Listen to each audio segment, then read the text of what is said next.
Hi friends, मैं हूं Kumar Navneet. KN storytelling channel पर आपका स्वागत है। अभी तक आपने चैनल को सब्सक्राइब नहीं किया तो चैनल को सब्सक्राइब कर लीजिए। आज की कहानी का शीर्षक है टोक्यो की रातों में प्यार। टोक्यो दुनिया का सबसे जीवंत शहर। नेन लाइट से जगमगाती ऊंची इमारतें, तेज रफ्तार वाली ट्रेनें, पुराने मंदिरों और आधुनिक तकनीक का अनोखा मेल, और रातें जो कभी सोती नहीं। यहाँ की सड़कें हमेशा भरी रहती हैं, लेकिन दिलों में एक अजीब सी खामोशी भी होती है। इसी शहर में शुरू होती है नेहा और रयान की रोमांटिक और साहसिक प्रेम कहानी। नेहा गुप्ता दिल्ली की 27 साल की एक फ्रीलांस फोटोग्राफर थी। उसे शहरों की भीड़ और उनकी छिपी कहानियां कैप्चर करना पसंद था। जापान हमेशा से उसकी विशलिस्ट में था। आखिरकार उसने अकेले टोक्यो का टिकट बुक किया और अप्रैल के पहले हफ्ते में नारिता एयरपोर्ट पर उतरी। बाहर निकलते ही चेरी ब्लॉसम की हल्की खुशबू और ठंडी हवा ने उसे स्वागत किया। सकुरा का मौसम था, पूरा शहर गुलाबी फूलों से सजा हुआ था। नेहा ने अपना बैग उठाया और शिंजुकू स्टेशन की ओर ट्रेन पकड़ी। होटल में चेक इन करके वो तुरंत बाहर निकल पड़ी। पहला पड़ाव शिंजुकू ग्योएन गार्डन, जहां सकुरा सबसे खूबसूरत खिले थे। पार्क में हजारों लोग थे, लेकिन नेहा अपनी कैमरा लेकर अकेले घूम रही थी। वह एक पेड़ के नीचे फोटो ले रही थी कि अचानक तेज हवा चली और सकुरा की पंखुड़ियां बौछार की तरह बरसने लगीं। नेहा मुस्कुराते हुए कैमरा ऊपर किया, तभी किसी ने पीछे से कहा, सावधान, गिर जाओगी। नेहा पलटी। सामने एक लड़का खड़ा था, लंबा कद, काले बाल, गहरी भूरी आंखें और मुस्कान जो सकुरा से भी ज्यादा खूबसूरत थी। उसने अंग्रेजी में कहा, फिर हिंदी में स्विच किया, तुम भारतीय हो ना? नेहा चौंकी। हाँ, आप। रयान मेहता। पापा गुजराती, माँ जापानी। मैं टोक्यो में ही पैदा हुआ और बड़ा हुआ। फोटोग्राफी मेरा भी शौक है। उसने अपना कैमरा दिखाया। दोनों हंस पड़े। रयान एक लोकल एडवेंचर गाइड था जो टूरिस्ट्स को टोक्यो के छिपे कोने दिखाता था। नेहा ने बताया कि वह पहली बार आई है और अकेले घूम रही है। रयान ने कहा, अकेले? टोक्यो बड़ा शहर है। कल सुबह मेरे साथ चलोगी? मैं तुम्हें असली टोक्यो दिखाऊंगा, वो जो गाइड बुक में नहीं होता।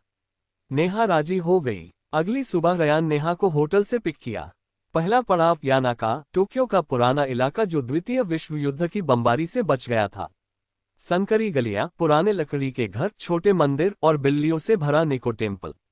वे घंटों घूमते रहे। रयान ने नेहा को लोकल स्ट्रीट फूड खिलाया, ताकायाकी, ओकोनोमियाकी। नेहा ने फोटो खींची, रयान ने कहानियां सुनाई। दोपहर में वे असाकुसा गए। सेंसोजी मंदिर, टोक्यो का सबसे पुराना बौद्ध मंदिर। नाकामे से स्ट्रीट पर दुकानें, धूप की खुशबू। रयान ने नेहा को ओमिकुजी भविष्य की पर्ची निकालना सिखाया। नेहा की पर्ची में लिखा था, नया प्यार मिलेगा। दोनों हंस पड़े, लेकिन नेहा का दिल थोड़ा तेज धड़का। शाम को वे टोक्यो स्काई ट्री गए। दुनिया की सबसे ऊंची टावर। ऊपर से पूरा शहर पैरों तले, नेन लाइट्स की नदी। रयान ने नेहा का हाथ थामा। टोक्यो रात में सबसे खूबसूरत लगता है। नेहा ने उसकी आंखों में देखा। तुम्हारे साथ तो दिन भी खूबसूरत लग रहा है। अगले दिन एडवेंचर बढ़ गया।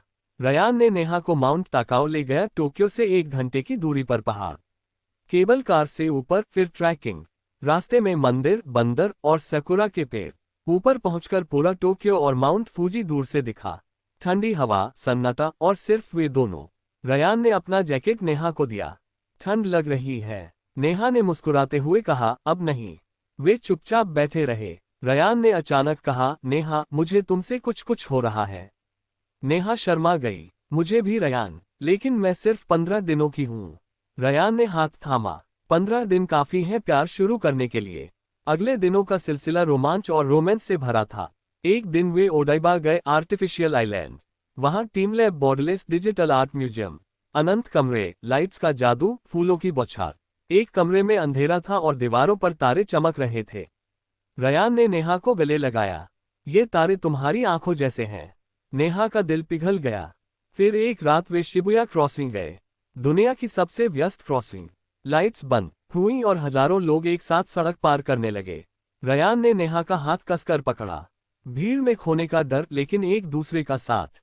क्रॉसिंग पार करके वे एक छोटी सी लेन में गए, नॉनबे योकोचो। पुरानी इजाकाया, जापानी पब।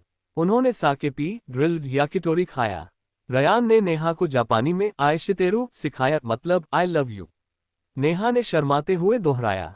रयान ने उसे किस किया। शिबुया की नेन लाइट्स दूर चमक रही थीं, लेकिन असली एडवेंचर बाकी था। रयान ने नेहा को सरप्राइज दिया निक्को की ट्रिप। टोक्यो से 2 घंटे उत्तर।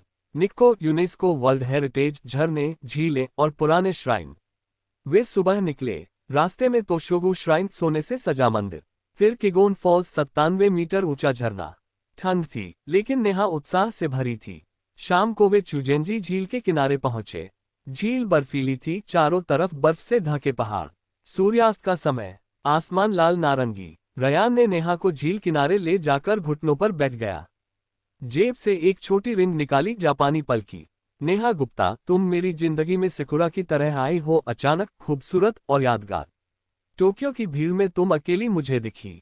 क्या तुम मेरी हमसफर बनोगी हमेशा के लिए? नेहा की आंखों से आंसू बहने लगे। उसने रयान को गले लगाया। हाँ रयान, 1000 बार हाँ। झील के किनारे बर्फ पर वे किस करते रहे। दूर से झरने की आवाज आ रही थी, लेकिन नेहा की फ्लाइट नजदीक थी। आखिरी दिन वे हाराजुकु और मेजी श्राइन गए, फिर Akihabara otaku culture anime shops. Ryan ने नेहा को एक छोटा सा गिफ्ट दिया, किमोनो स्टाइल का स्कार्फ। एयरपोर्ट पर विदाई का समय।